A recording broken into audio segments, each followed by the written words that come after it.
I'm Bill McWilliam, president of Cascadero Copper, CCD on the TSX Venture Exchange. Cesium is one of the world's rarest metals with a growing industrial demand. Drilling is underway on our Tehran property in Argentina to prove up a cesium resource. Cascadero's patent-pending leach process has the potential to make Cascadero the lowest cost supplier of cesium in the world. Visit our website, cascadero.com, or phone us at 604-924-5504.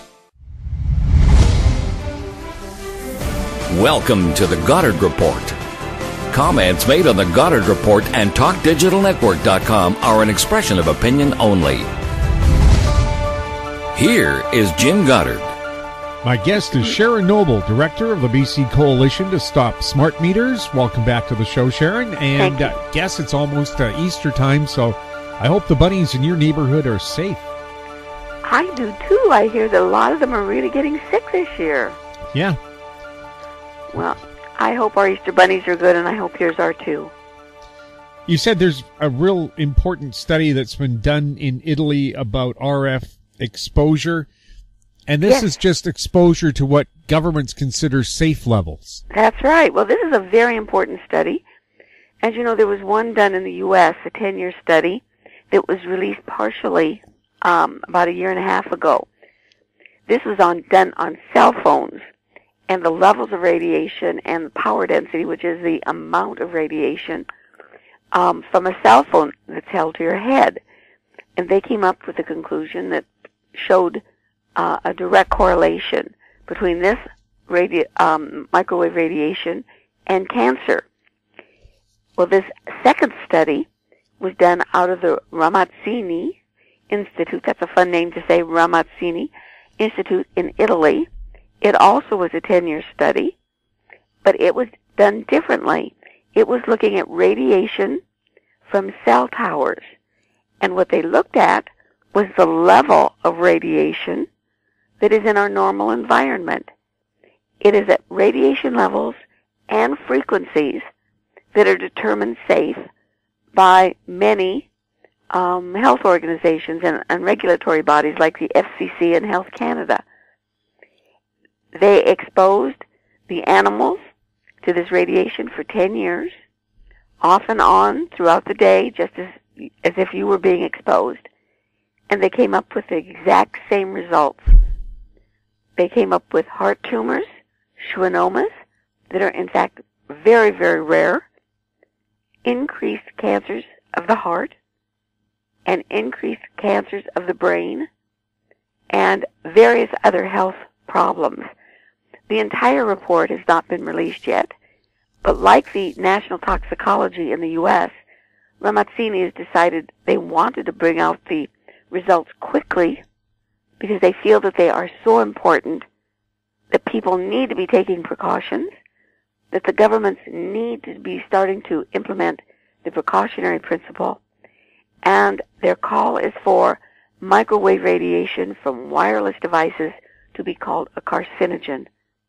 This would mean that no exposure is allowed. This is a very important study and different from the other one.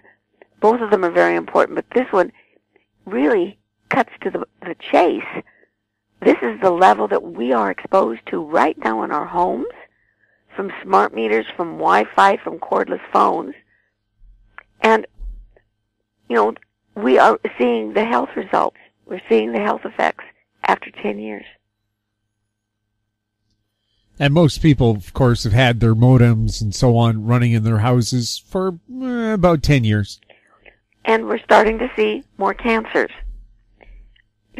I don't know about you, but I look at the obituaries fairly regularly. I see an awful lot of people with cancers, an awful lot of young people with cancers. Yesterday in the Victoria Times Colonist, there was a 28-year-old mother who died after fighting cancers for years. Don't know what the cancer is. It may not be RF related, but the fact is more people are experiencing cancers, especially of the type associated with microwave radiation, thyroid cancers, brain cancers, and cancers of the heart. Also, the studies are showing more and more that you must not carry cell phones in your pocket. You're going to get breast cancers, cancers of the testicles, the soft parts of the body that have a lot of water in them are the most vulnerable. So, people need to be informed about this, and I'll bet you that there is no mention in our newspapers about this important study. There wasn't anything about the NTP study. The industry just seems to have a very, very tight hold on the information that the public's allowed to have. Well, you take a look at Global, it's owned by a newspaper. Well, most of the medias are owned by telecoms, to a large part. Also, they depend largely on the advertising dollar that's coming in.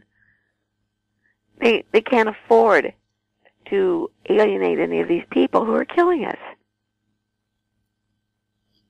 Well, I remember when the TV companies ran cigarette ads, even after they were told that, cigarettes were dangerous, and it took government regulations to change that. Do you think the government would go up against the telecoms because they're so rich? No, why would they?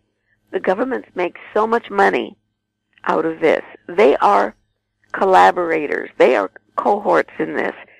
They make billions of dollars by selling licenses and by selling frequencies.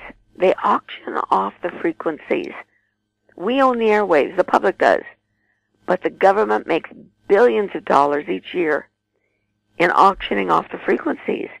In fact, there was a notice in one of the things I sent out in my update this week that with 5G, the new technology that they're working on right now, is looking at a very dangerous spectrum area, the 600 megahertz range.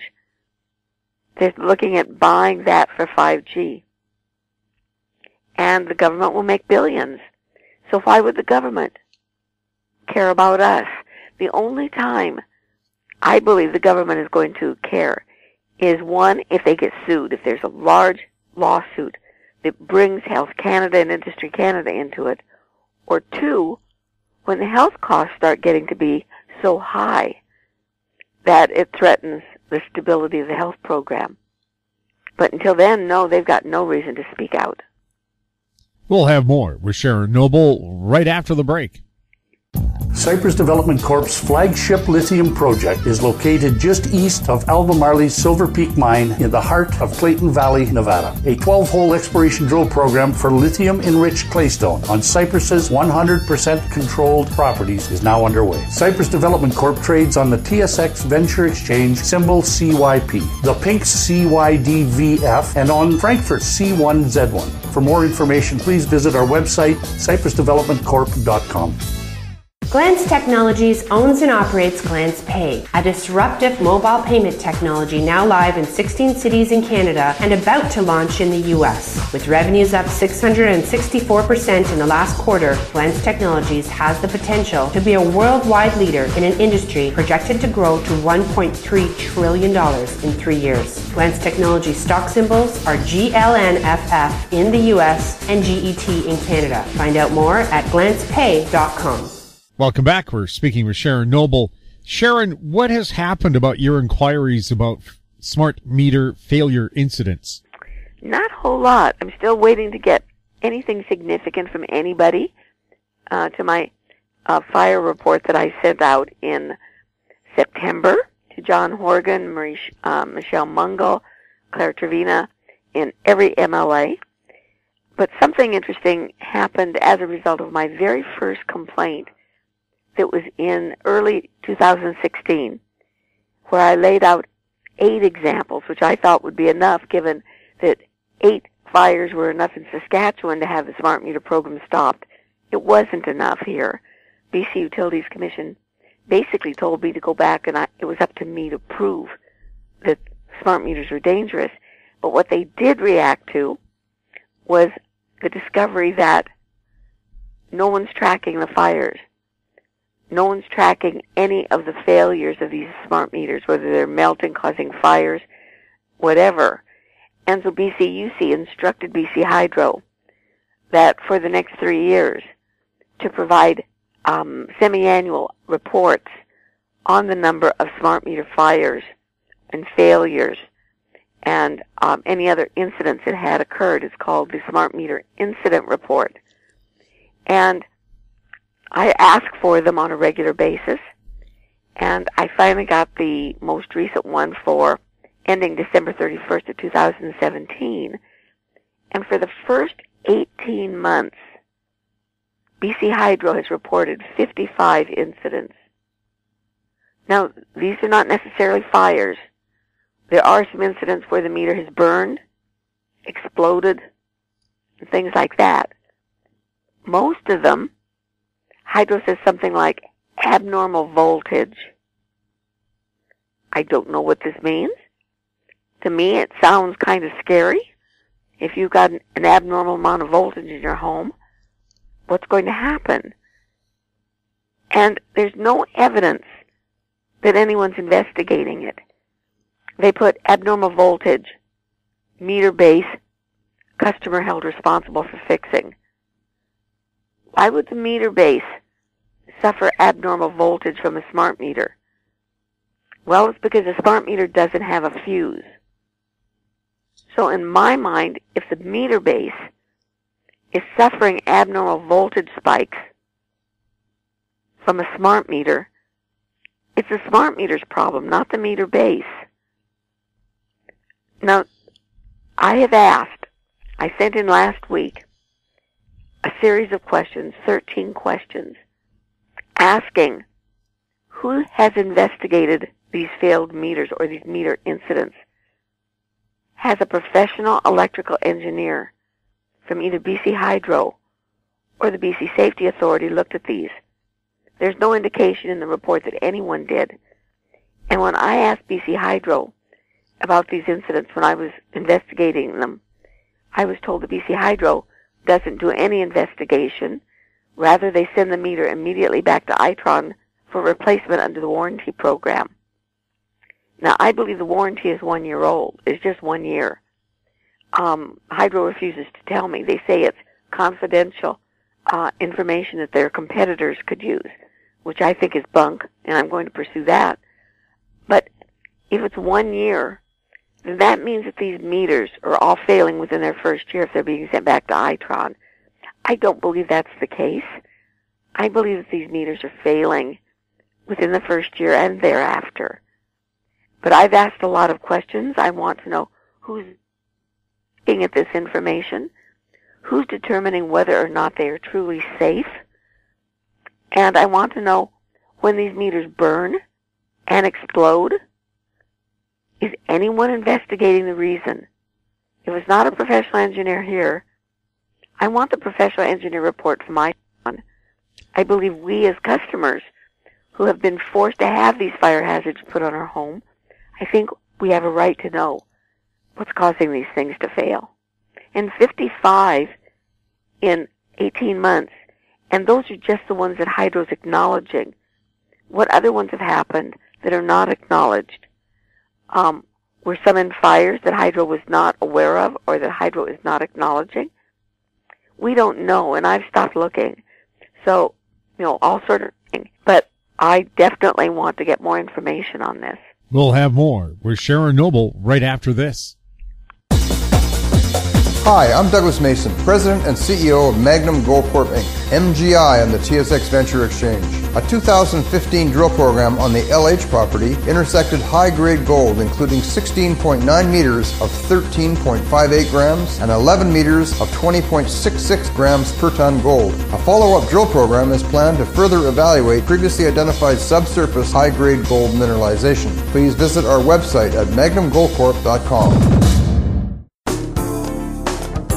Don't miss out. Stay informed. Receive the HowStreet.com weekly recap with thought-provoking podcasts, radio, and articles delivered to your inbox. Sign up for the HowStreet.com weekly recap on our homepage at HowStreet.com.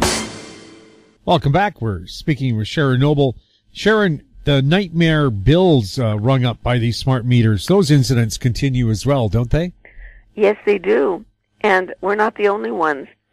Many people in the States are seeing huge increases. And in fact, in Maine, there were so many complaints about those smart meters increasing the rates, 40, 50, 60, 300%, that they have called for an independent investigation into the actual capacity of the smart meters. Many have contended that the smart meters are running fast. I haven't heard a whole lot recently in British Columbia. I've asked for people to let me know, and every once in a while I get a complaint.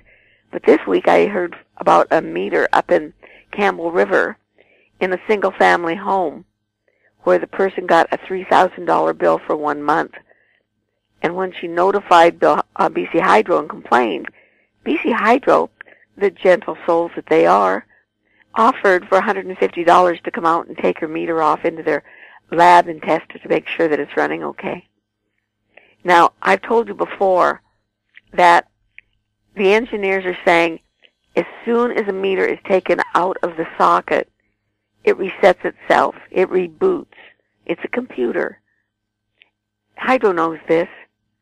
So when they're offering to take the meter off the base and take it into their shop and look at it, they know that they're going to find it's just fine.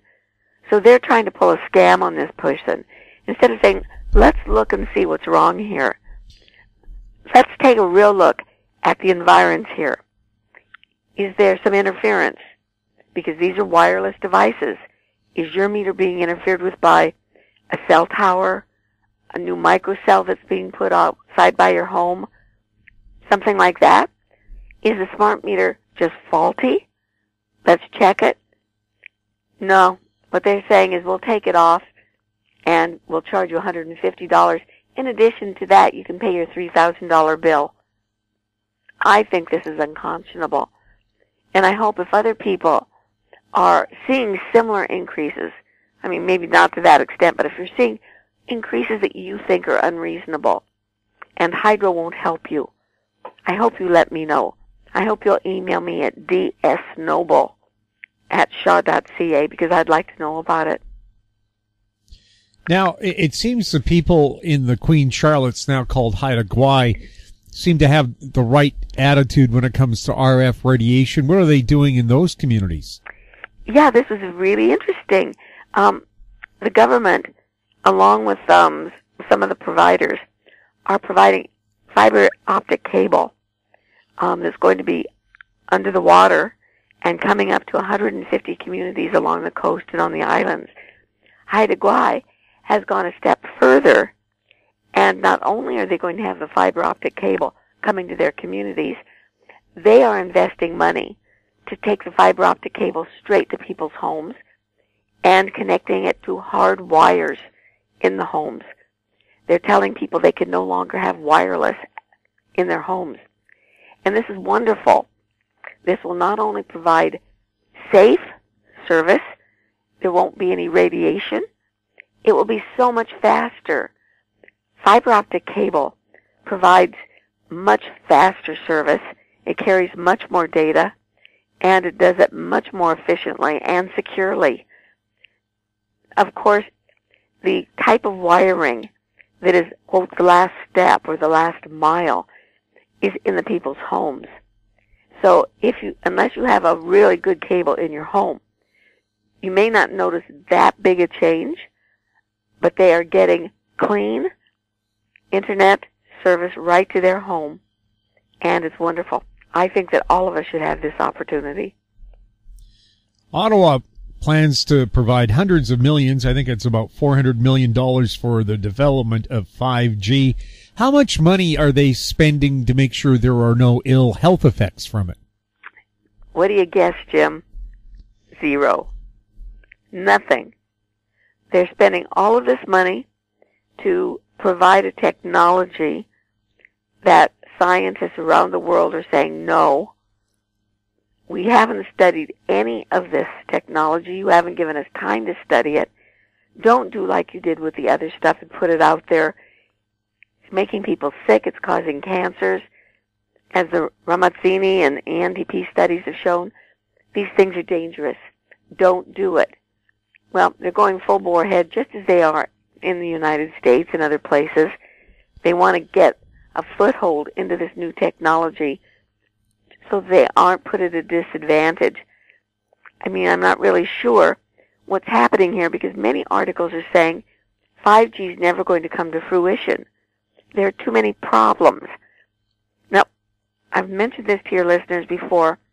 5G initially proposed to use primarily milliwaves, which is on a very, very high end, the high frequencies, like 28 gigahertz, 60 gigahertz on up of the spectrum.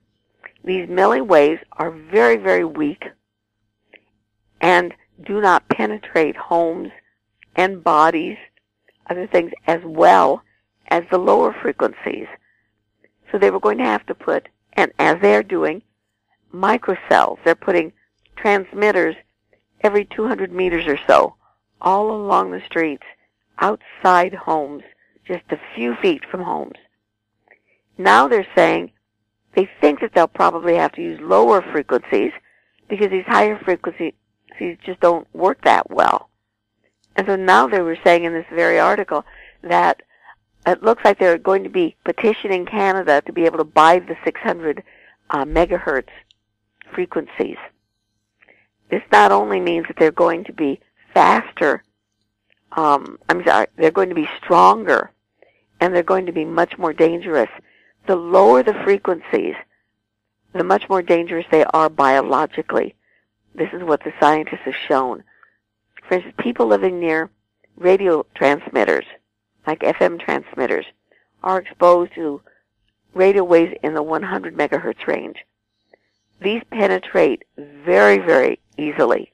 They go through buildings. They go 40, 50 miles, and the body really reacts to it because our normal heart rhythms are much closer. They are much further down the scale. The higher ones, like 600, are still very, very strong and will go a long, long way. So why are they going to have these in these microcells that are just outside our homes? This is very concerning to me. And in the articles where they're telling about the industry is looking at the 600 megahertz range, they're still talking about putting these things right outside our homes. I think if people saw a cell tower being put on the right-of-way outside your home, you'd raise Cain. You'd be out there picketing. You'd be out there complaining. But they're putting them in these little boxes that look benign. They're putting them on power poles, telephone poles, things like that. And they're not telling you they're doing it. You don't even know they're there. These are the same things. They're putting the same type of transmitters and potentially with the same power. I don't know what the power is.